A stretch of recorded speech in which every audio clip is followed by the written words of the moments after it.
Today on So What? Every teacher is familiar with the 3 R's, and 21st century teachers have adopted the 3 C's. But this week, we all got a sample of why learning about the 3 F's may be just as important in the age of AI. What happened? On Monday morning, millions saw a massive black smoke cloud rising next to the Pentagon in Washington, D.C. They were all viewing an image that went viral on social media and caused the stock market to stop, drop, and roll, and gave Russia a piece of negative U.S. news to broadcast nationwide. By the time police and fire officials confirmed that the image was not real, the story had already traveled worldwide.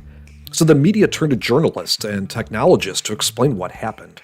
I think this is the canary in the coal mine. We are going to see more of this. We're going to see more disinformation, more fraud. We talk all the time about social media platforms. Every story is flattened. You can't tell where it comes from or who is producing it. This is a perfect case in point. And this is why we worry about this when we look at AI-generated images, is these tools are getting better and better. So what? Well, AI is dialing up the urgency to teach students how to identify and navigate the 3 F's: fake, false, and phony online content. Yes, we know phony doesn't start with an F, but then arithmetic doesn't start with an R, so we're even. Spelling aside, K-12 teachers and librarians like Jennifer Lagarde have been busy studying and teaching digital literacy since the internet made it clear that someone needed to show students how to learn, play, and work online. Teachers like Jennifer understand the bigger picture here. In our first book, which was called Fact versus Fiction, we profiled a guy from Macedonia, and Dimitri's entire job was to create, quote, fake news articles for Americans. And his story was fascinating because guys like Dimitri were making like hundreds of thousands a year creating these fake news articles. Dimitri has been replaced by generative AI because generative AI can do Dimitri's job in nanoseconds. And it makes me think a lot about, the level at which we're going to see an onslaught of dis and malinformation. I'm not sure we're prepared for it. Like Jennifer, Nick Cole sees AI through a wide-angle lens. Cole is a professor at USC's Annenberg School for Communication and Journalism and teaches students in their 20s who want to be diplomats. He feels the heart-burning urgency that AI is creating, but he's clear about what we can do and where we can start.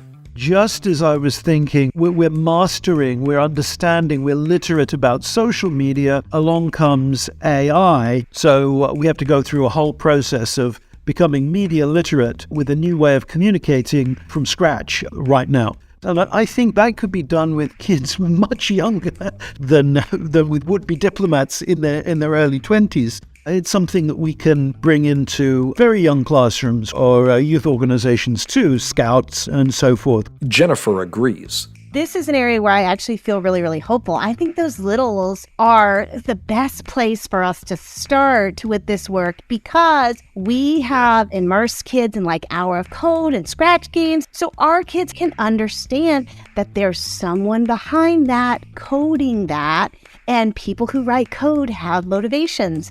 Sometimes those motivations are good, sometimes they're not so great. If we can focus a little less on the stuff, I think we have a better chance at teaching our kids some skills that can apply no matter what's next. So there are good reasons for hope. Now what? Well, a recent Media Literacy Now study found that most adults aged 19 through 81 were never taught to examine how media affect our beliefs, feelings, and actions. The survey also found that those who did get some media literacy education in high school were among the least likely to believe in conspiracy theories.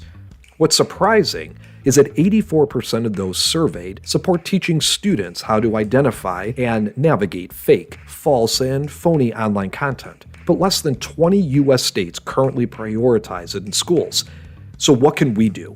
Common Sense Media suggests we start by encouraging our students and ourselves to ask 5 questions about anything we see online. Who created the message? Why was the message made? Who is paying for it? How is the message trying to get my attention?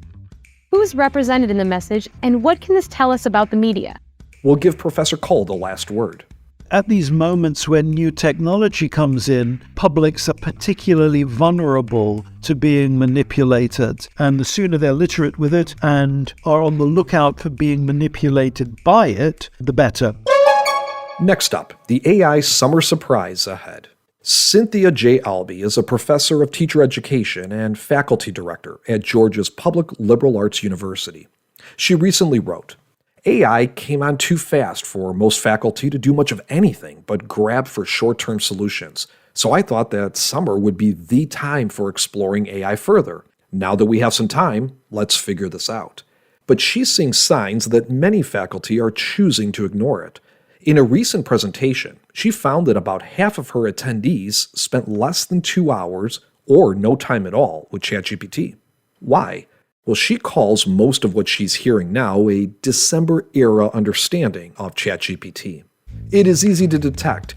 Students aren't using it. It doesn't write well enough to do college-level work. It can't cite. Bruce Schneier, a Harvard Kennedy School of Government lecturer, said it best. Things are changing so fast that things that were true 3 months ago aren't true today. Now, many of us who were laser focused on getting our students through the school year will probably be quite surprised this summer. A lot has changed at the corner of ChatGPT Boulevard and Education Street these past 6 months. It's pretty clear that 2023 will be the summer of AI. We hope you'll find time to kick back, time for fun in the sun, and time to catch up on AI. We think you'll be glad you did all three. I'm Jim Brower. BRN, where educators share what works.